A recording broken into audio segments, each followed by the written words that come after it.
We're here at the Marshall University iCenter podcast studio, and I'm really excited to have two good friends and colleagues, Park and Lacy Ferguson of the 12 Pole Trading Post. And actually, you all have like a bunch of different businesses that we'll get into, but I've admired the work that you do for years. It's been fun to get to know you, see our kids play together, and thanks for coming on the podcast. Thanks for having us. So we'll start at the present, and then we'll go back to the beginning. So tell us about your businesses, your farm, and what you're doing and what you care about these days. Let's start with the farm. Okay, so I'm kind of over the farming aspect. So we're Elmcrest Farm. Our main three products are meats, mushrooms, and herbs. So we do beef, chicken, pork, a variety of herbs that are sold fresh or made into teas and seasoned salts, and then also a variety of mushrooms that are also sold fresh or have value added opportunities. And I think we've been in official business for like 5 years. I've been full time on the farm for 2, and we're getting by. And then we kind of formed the Trading Post as an extension of what we were doing on the farm. So Lacy kind of spearheads that initiative. Yeah, so the 12 Pole Trading Post informally started during COVID when we started our farm box service, which is like a subscription, a hybrid CSA, we call it, community supported agriculture. Box of produce gets delivered to our customers, and it's aggregated from several farmers within our region. So that all happened. You're talking to a proud customer. I can personally vouch. It's awesome every week. Yeah, 3 years and running. So that all started during COVID, of course. Nobody knew if farmers markets were going to be a thing. And so we had to improvise. We already had, produce planted and mushroom logs inoculated. So we had to figure out something some way to move forward with those. And so that went really well. We slowly realized we needed a brick and mortar because having people pick up their boxes in front of our pig paddock wasn't ideal. So there was a vacant building located just between our 2 properties, and we moved in there, rehabbed it a bit. That building is now for sale. So we've moved into a location in downtown Wayne, which has brought even more customers to us. We serve kind of even a little bit of a different clientele at this point with folks that are working in the town of Wayne. So that's how the 12 Pole Trading Post was birthed. I feel like adapting is a theme I'm already hearing. Here, I mean, you just take a challenge, you figure out a solution, hit that challenge, figure out another solution. Yeah, for sure. Absolutely. In the farming, you're constantly adapting, one, to just the challenges of nature, but also the markets. You might have a good market that maybe is grant funded, through like a food and farm coalition or, something like that. And then, in a year or 2, it may be gone, and you kind of got to keep adapting and finding new things to take that place, or just change your production plan and your production schedule. So yeah, every year is really different. Park, you grew up in Wayne County, is that right? Yes. And Lacy, you grew up in Lincoln County. So did you both grow up on a farm? Yes, we both did. I think our backgrounds are really similar. We both came from families that were pretty comfortable, and we had the ability to travel and see things when we were young, but also really deep rooted families. Multi-generational, had been in our respective areas for a long time, and we both were fortunate enough to have land in the family. So gardening and cattle and things like that was just something that we grew up around, and didn't really come to love and appreciate, until we got older and saw some other things. Yeah, we normally say we grew up in families that had land. They weren't necessarily farmers. We definitely subsistence farmed, but no one did this for profit. That's something new that we've added since we've taken over. And was it traveling? Like, what sparked that entrepreneurial, sort of like agro entrepreneurial interest? Was that an inspiration you got while traveling, or like, where did that come from? For me, it was college. Honestly, I was a history major, and sociology minor, and just every year that passed, the more I learned, I could only see like the problems in society and problems in our history, and I just kind of kept like wanting to find the answer. And I just felt like it all kind of began and ended with food. I kept coming back to like local food. And I certainly growing up, like I always dreamed about doing something on the farm. I didn't know what it was, if it was, building a gas station or a 24 fitness or, something like that. But I always dreamed. And it's when I get with old college friends now, they remind me, they're like, you used to always say you were going to do this. You used to always talk about doing this on the farm. And so I had kind of forgotten, how early that idea was in my head, until I kind of had forgotten that until it actually became a reality. When I was first seeing Park, we met in Huntington. I had just moved back from California, and he never said, you need to come meet my family. He always said, you got to come see the farm. And that's how he lured me out to Wayne County. What took you out to California? So I'm a registered dietitian by trade. I went to Marshall for undergrad, went to a college called Loma Linda University in Southern California for grad school. That's where I became a dietitian. And just to kind of follow up to what Park was saying, how did we get here? For me, the interest was a need. Their food and nutrition and health was definitely an interest of mine when we started all of this, and the ability to find and source, good quality food.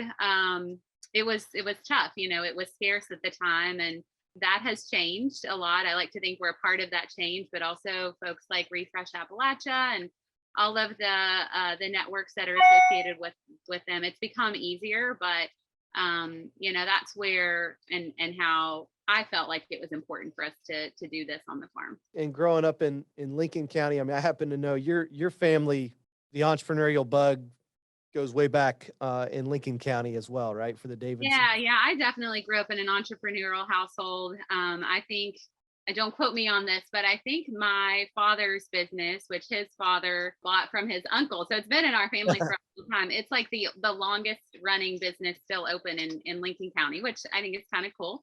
Branchville Lumber Company. So, I was selling zucchinis at like 5 years old out of my dad's store, trying to hustle and make $1. So I've always kind of been an entrepreneur at heart. What did you learn about business growing up around the Branchland lumber store? I don't remember anything that they might teach in the books, but hard work was always, first and foremost. Like you always, if somebody showed up, they needed help, you helped them above and beyond anything else. Like, I think working hard was probably the most obvious thing that I remember taking away. Like, you don't even take Sundays off in my family. Go as long and hard as you got to go, huh? Yeah. You mentioned you went to California, moved back, met Park. So tell us the love story. How did you guys come together? Go ahead. All right. I've been nominated. So I was working in Charleston. I had my first like adult job there, and we just wasn't really happy. I was kind of like locked inside all day at a desk. And I was 24. I finally just like, all right, I'm going home. A bunch of crazy things happened that weekend. My grandpa's house had actually burned down. I moved out of my apartment by myself. Just like every plan that was made just went haywire. I got back, but finished all that weekend, moved back to Wayne, and had been practicing yoga. And I was like, I need to find a yoga family in Huntington. So I went to Studio 8, and I barged in at the end of the class when everybody's like laying there in relaxation. Like, I came in, I didn't realize there was class going on. So of course, like, disturbed everybody there. And Lacy was in that class. I remember, noticing her, when she was sitting up and getting her things together. And then she ended up being the teacher of the class that I came to attend. Coincidentally, a week later. I heard this story. I'm so glad one of my favorite things about the podcast, good friends that I've had for years, it gives me an excuse to ask questions that I wouldn't normally just This is a great story. Finally get some clarity on the Yeah. whole story. Yeah. I went back like a week later, different class, different name, different day. She was my teacher, coincidentally. Just that kind of stuff happened. I went to a couple events there, so we crossed paths a couple times and talked every time, and eventually just started spending some time together. And she came out to Wayne and pretty much hasn't left since. She came to see the farm. Yeah, that was it. And bought into it, huh? Nonetheless. Mom's home cooking, I think was what did it. That's awesome. Well, it's cool. We can hear Luke in the background, as you all are sharing your story. That's appropriate. That makes sense. So give us the timeline. So you all met, Park came from Charleston to Huntington. Lacy came from California back to Wayne County. How did the farm, but I guess both the farm and the trading post, how did those sort of ramp up? Was it fast or slow? It was slow, definitely. And, we were just balanced in, career and work life. I had the dream. I'm definitely the dreamer and she's the doer. I come up with crazy ideas, and that's like, if I let myself, that's as far as it goes, so she was like, okay, what's next? How do we get there? So she really kind of provided some direction and tangible steps to bring things into reality. We first formed a nonprofit, which is still in existence today, Access WV. And the mission is to build prosperous communities through local food, outdoor activity, and preservation of culture. So we were doing events, trail runs at the state parks with farm to table dinners, and we're working our butts off. And the money just kind of stayed in the organization. Mm-hmm. So we kind of had the thought, if we're going to do all this work, like, why not make it a real business? Yeah. So then we formed Elmcrest Enterprise, which is our legal name. We just kind of hodgepodge through it. Honestly, the first year we planted probably like 30 different plants, like purple Brussels sprouts, and kohlrabi, like you name it, just anything and you can think of. And we were going to do farmers markets. We had bad soil. It was a new garden, bugs, poor soil, like everything failed except the herbs. The herbs did good. So we picked the herbs, we harvested them and dried them, and had a bag of JQD salt. And we mixed that and made a seasoned salt.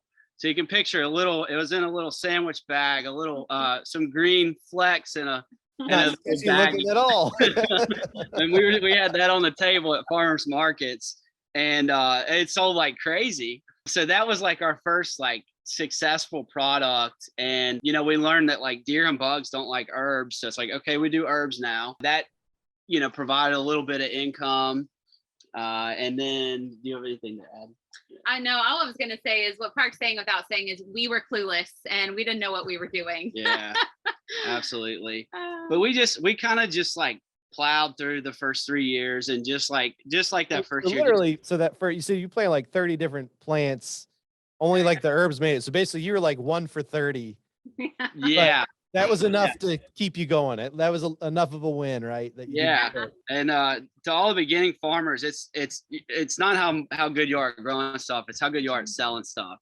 That's the thing. It's like I've learned over the years to spend more time selling. If your goal is to sell farm products, you need to spend more time selling, or as much time selling as you do growing.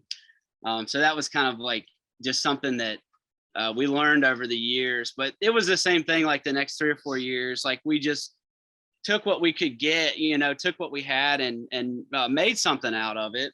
Ben Gilmer was Refresh in 2017, called me and goes, hey, why don't you order about 80 meat chickens? We got that trailer. Ben Gilmer. I'm gonna make sure Ben Gilmer listens to this podcast. He does. Yeah, that was spot on. I think he'd be proud of what we've become. He says, order 80 meat chickens, and we'll do a processing workshop. We'll bring the trailer down. I ended up with like good, nice, 5-pound chickens, beautiful. Made a little money on that, and I enjoyed that. We had a couple laying hens. So really in 2017, that 3rd or 4th year of production, was when we started getting into the meats more. And we always had cattle. So the meats were not part of the original. No, not they weren't. The cattle, dad has always had cattle, but it's just kind of like a hobby for him. And I didn't know the business well enough to see the opportunity in it, in those early days. But now, let's see, this year we'll be doing 7, maybe 800 meat chickens. We'll probably have like 8 beeves processed, big beeves at that. And I think I'll probably do about 12 pigs this year. So, meat, I'd say meat is half, maybe more than half of our income at this point. Behind the scenes, we're doing this too because we want to eat well, and selling a little of the excess is kind of just the cherry on top. But our core motivation in the beginning wasn't to like do this as a business and make money. It was certainly to, provide for ourselves first. And as a bonus, it's like, we have all of these resources at our disposal. Why not grow more than we can consume ourselves? Why not make extra money or feed more people or, whatever. Absolutely. So that's kind of that's how it evolved into a business, yeah. I guess you could say. That was the original motive. And we still to this day, if we don't eat it, we don't grow it. If you're not willing to eat it, how confidently can you sell it? So that's definitely, first and foremost, the foundation of everything that we produce is what we love to eat and love to produce. You mentioned both coming from like multi-generational Appalachian families, just a deep sense of family and community. Is that part of where the market inspiration comes from? I feel like, the market's it's a market for you all, but it's also a market for other local entrepreneurs, and it feels like a community development project. And every time I've been to a market at either location, there's like a 4-H workshop going on, or there's like a arts and crafts for kids event going on. It's much more than just a store, right? Yeah, that, and again, like we saw a need, and so we realized when we opened the business, like we couldn't survive alone just selling our product. We needed to incorporate other people, and there isn't some place to like go to attend a community workshop or event. There's nowhere to have a decent cup of coffee in Wayne. And so we realized that there are a lot of other components that we could kind of forge together, and hopefully with all of them combined, we could make it. So far we're about 2 years in, and it's going well. But yeah, it's definitely more than just a business where we sell our things. It's been important for us throughout everything. We've observed, especially with our farm box concept, like it helps to have more variety and diversity and bring other people into the fold. And we've met some really great friends, farmer friends and artisan friends who are super talented. And I don't know where we would be without them at this point. Look at areas where farmers markets are really successful. It's a part of the culture. So I think a lot about the trading post is like we're really trying to forcefully create that cultural shift where people like really respect and appreciate local, and where local food, even if it costs a little more, it's cool, and people want it, and young people can be inspired and realize that there are careers, like they can stay home and make crafts or grow food. So I think we're very public about it because we want to impact the culture in our community. And I think you are. I definitely see the impact. Talk me through, I would love to hear about, so being on the farm, so you live on the farm, you work the farm. I would love to just hear about a happy day and a really tough day on the farm, and not necessarily like a big event, but just normal day that if somebody could like observe from a drone above and like you wouldn't even know that they were there. Like, what is it like being a farmer in Wayne County in 2022? And give us an example of a happy day on the farm and a tough bad day on the farm. Well, that I can probably spend the rest of our time on that one, so cut me off. But weather and seasons, are like 2 huge factors that you are constantly aware of, and that shape your day-to-day activities. So you're always planning around, being out there when it's dry. If it's insanely hot, you want to try to do your office work from like noon to 4, try to get out of that heat. So like a bad day would be a day that you just have to be out there. For me, like, I don't mind the cold, and the winter is kind of like our off season, just shorter days mean a shorter work day, essentially. And I'm spending more time at the trading posts, which for me, like checking people out or installing a sink is easy work, compared to being out like in 93-degree days. There's some days in the garden, especially, which is probably like my least favorite thing that we do, is just like working in the garden. I like growing produce personally, but commercially, it's just a lot of work. So for me, a bad day would be like a really hot day. First and foremost, there's always, things are breaking all the time. Like, we have no debt in our business. So you're working with what you got. You're working with old equipment. You're buying used equipment. Things are tearing up. A bad day, nature can give you bad days. Our first batch of meat chickens, I had 150 meat chickens. Had about $1,000 invested in them at that point. And I had some wild dogs get into them at night and kill all but 7. So like 143 meat chickens that would have had a retail value of probably like $4,000 when they were finished. So you have things like that. And honestly, after a while, you get like, I wasn't upset, or, I mean, I didn't cry. I wasn't mad, because I've seen it enough times. Like, we've not lost that many, but I've lost 10 in one day. And then a couple years later, we lost 40 in one day. You can lose them to cold. You can lose them to hot. Nature throws curves at you. A good day, every day is a good day in its own right. A good day to me, though, like what comes to mind is like October or April, like 55 and sunny, and like, work, like long sleeve t-shirt kind of work day, and that time of year that's kind of when we might be doing like building a building or getting stuff set up. Like in the spring, we're getting set up to have the animals come and the plants come. So that's usually the kind of work that we're doing.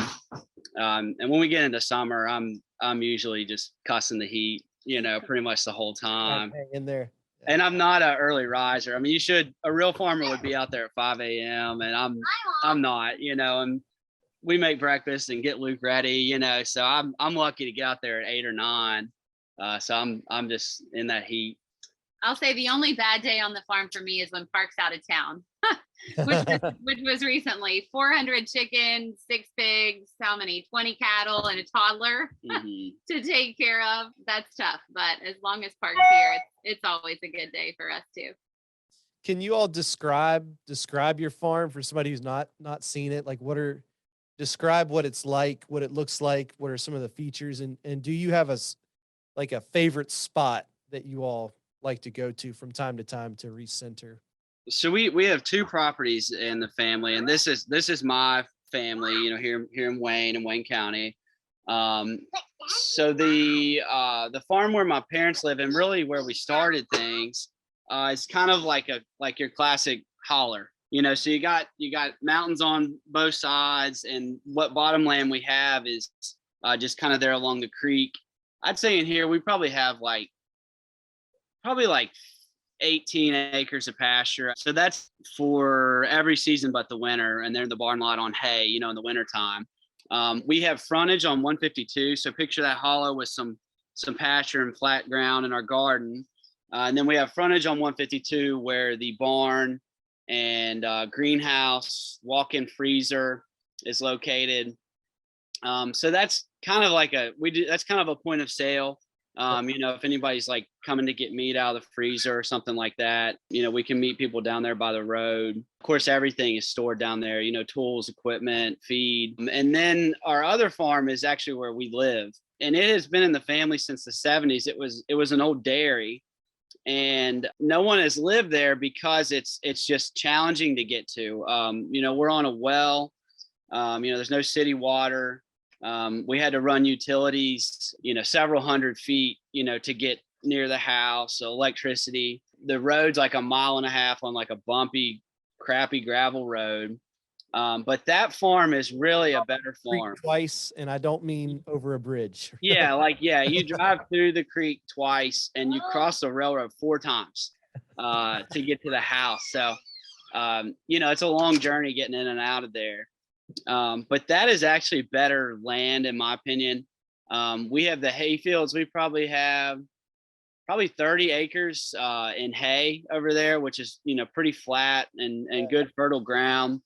And then the cattle are grazing another 12 or 15 acres. And then at the house, so it's a lot of bottom land on 12 pole. That flat ground was created by, there's a big bend in the creek. Kind of picture like the creek makes like a horseshoe shape. So, all that land on the bottom is good flat ground. And then the elevation gradually increases, and goes back up to the hillside. So we're like, the house is halfway up that hill. And that's where we have the mushrooms. We planted a lot of fruit trees. We're working toward an edible landscape around the house. So that is really like the homestead, is centered around the house. And we have raised beds that we made with our old mushroom logs that are like kind of like containers for soil, and just have paths that lead from one thing to the next. Beautiful. So it's really nice. You mentioned a favorite spot. We wanted to build over there because we wanted to farm over there. And so we just really liked the land there. And on your favorite spot. Yeah. So that was it. We thought about building over here at mom and dad's, around here, just for the ease of utilities, gas, water, electric, and ease to get to. But we were like, if this is the goal, like if the goal is to farm here and build here one day, like if we're going to build, let's just do it right now. So we built over there with the intent of growing the business over there. And we've been there almost 3 years and have slowly moved things over there. So all the chickens are over there now. All the mushrooms are over there. The pigs are there. The cattle are like half and half. And then the greenhouse, the big garden, and the walk-in freezer are here on this Garrett's Creek side. Making it happen. You mentioned the creek, 12 Pole Creek, which anybody knows Wayne County, that's sort of the defining waterway, right? It runs right up the middle of the county. Mm-hmm. Does that ever flood on you? Has flooding been a problem? Those big hayfields can flood. It's usually in the wintertime. And it hasn't really been a problem because the cattle have the ability to get to go to higher ground. So we don't have like crops down there or anything that would be damaged by that. We did, and I've really only seen it once in that hayfield. The railroad runs through there, and the railroad's a 500-year floodplain. So that upper field is pretty much level. It's at the 500-year floodplain. And we used the side-by-side to move square bales of hay.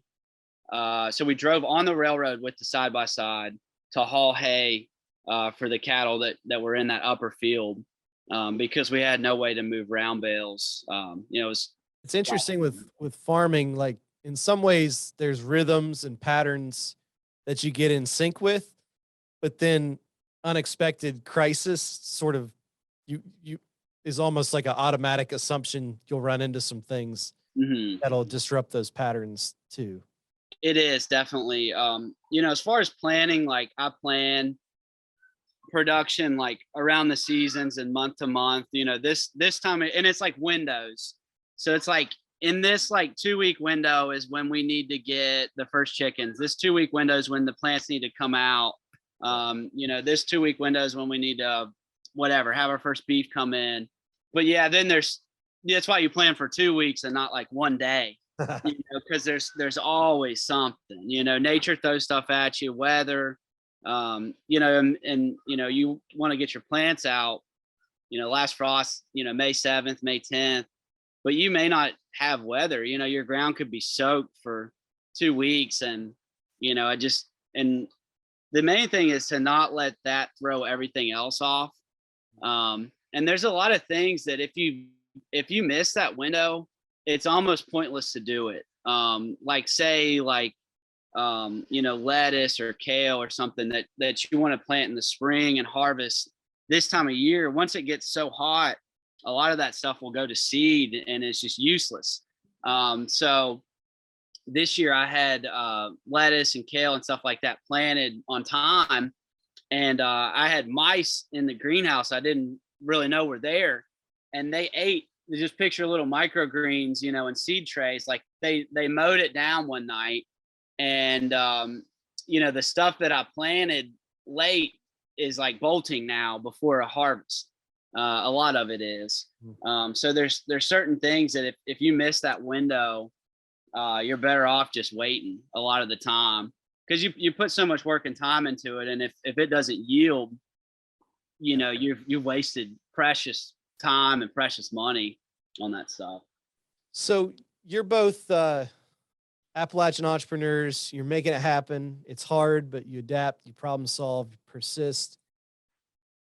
What are some of the biggest changes that you've seen in Appalachia during your time? And then what are some of the biggest changes you still hope to see? We have a new employee, and I was telling her yesterday, and she's moved here to Wayne from El Paso and absolutely loves it. And she's affiliated with the Orthodox Church and the monastery. So she came to visit, and that's what got her hooked. But I was telling her, I was like, I know you really like this place. I was like, but when I was a kid, it was much more vibrant. You know, there was a lot more going on and a lot more community engagement. You know, your classic, you know, Appalachian downtowns with empty storefronts, you know, they were at least half full, you know, when I was a kid. So I definitely have seen that, you know, the effects of population loss, the effects of drug use, you know, is huge. You know, I couldn't tell you how many classmates or people that I just was in school with that have passed away, OD'd, you know, and it's common when you open the newspaper, they're in the obituary, you know, somebody else. So, you know, it's definitely been a change that I've seen throughout my lifetime. And I think even more recently, you know, with just inflation, gas prices, I think people are being a little more cautious with their spending. You know, I think our sales have kind of just this month even just seem to have slowed a little bit. So I'm curious to see what the effects of that will be. Yeah, I mean, I can echo a lot of what Park said with regards to Lincoln County and my experience there growing up versus now. You know, I think there's just a lot less. There are fewer little leagues than there were when I was growing up, for instance. But I think about Huntington, you know, when I was in Huntington going to undergrad, like 2006 to 2010, you know, I think of that time in Huntington as a pretty low time, you know. Jamie Oliver came to town, which was in the field of nutrition dietetics. You know, that was kind of noteworthy and pointed out how poor health was in our region. You know, and there's not just one yoga studio, like there are multiple now in the tri-state. There are a ton of efforts being made just around health promotion in general, you know, pharmacy with an F programs and lots of different clinics in the area. So I think, you know, looking at the more rural areas, there's definitely less happening. But I feel like in Huntington in general, there's a big movement for more, you know, cultural inclusion, you know, more diversity, more people who care that are just stepping up and creating change. And I think like what the second part, you know, what we hope to see, in my opinion, I feel like entrepreneurship is the answer. You know, I think, you know, nobody's going to come and save us. There's not like, and there's not a ton of venture capital that people in Appalachia have access to. You know, there's not even a lot of local wealthy people to, you know, guide people and, you know, kind of give direction or financing. You know, I can't imagine going to a bank and trying to get a loan for a small farm. Right. You know, I think it would be a real challenge. But yeah, I just think like entrepreneurship, local ownership, you know, and I don't know the number, but how much a dollar circulates within a community. You know, we've had the reliance on extraction industries, and you know, the wealth. Yes, people had good jobs, but the wealth that was generated from that left the area. You know, so the person or families or people that own those mines or those companies did not live in West Virginia. So I think for our people to have ownership and equity in our initiatives will lead to that retention of our dollars, but also those cultural changes that we were talking about. I couldn't agree more. I think entrepreneurship, it's our hope for the future. And there's no doubt that, 2010 to, 2015, 2016, really dark time for a lot of Central Appalachia. But I think we are starting to see, we sort of hit rock bottom, in my opinion, and it's like we're dealing with that and coming to terms with that. And now I'm seeing more and more startups, more and more entrepreneurs, a lot of times young people, not always young people, but a lot of times who are just going to take this into our own hands. We know we can do better in Appalachia. We know Appalachia deserves better, and we're determined to do better. And you all truly, you're good friends, but you're an absolute inspiration, and what you're doing and the way you stick with it means a lot. And it's great to just hear some of your stories in your own words. I know our guests are going to appreciate it. And I really appreciate your time today. Yeah, well, we appreciate you. I do want to add, you mentioned young people and startups, and I know more people that have left the area than that have stayed, really intelligent, talented people. My brother and sister, both my brother's in Morgantown, my sister's in Jackson, Wyoming, and they're killing it. They get a promotion or a better job offer every 6 months. And I know I can think of 10, 15 people that are, doing the same thing in Charlotte and Baltimore and, wherever they may be. And I wonder how transformative it would be if they came back, if they were putting that same energy and same effort into Wayne, or into, the respective communities around the state. What kind of difference would that make? So I think, and I'm selling everybody, come back, come back. This is the place to be, this is where you can really make something happen. But I really think the more of them that are able to get back, or the more of the talented young people we're able to keep, that are in high school now or in college now, the better off we're going to be. And to do that, to get people to come back, they need to have a place to get a cup of coffee. They need to have fun activities for their kids to do. They need to have a beautiful landscape to interact with. And that's what it takes, right? Absolutely. And that's part of it. That's got to be part of it. Absolutely. We definitely got the natural asset, but, throwing the state parks, the outdoor recreation, and we've got something to leverage, just there. We've got a selling point. All right. Thank you both so much, and good luck with the hot days of July and August ahead. And we'll be following all the progress that's to come. Thank you, Brandon. Thanks Thanks you. a lot. We'll see you. Appreciate you guys. All right.